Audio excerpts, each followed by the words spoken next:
Several households and business premises experienced major power outages Tuesday evening after strong winds and unexpected dust storms hit various parts of the country.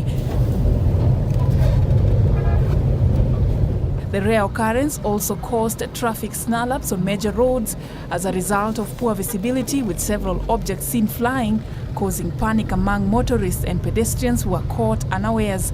Through its Twitter handle, the Kenya Meteorological Department says they are monitoring the situation, which it explains as a deep convective system in the southern section of Kenya, moving from coastal Kenya as it propagates inland towards southeast lowlands, Nairobi and central parts of Kenya.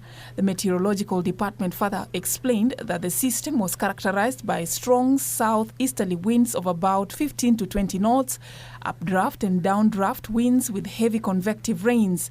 Strong winds were also reported in Arusha and other parts of Tanzania.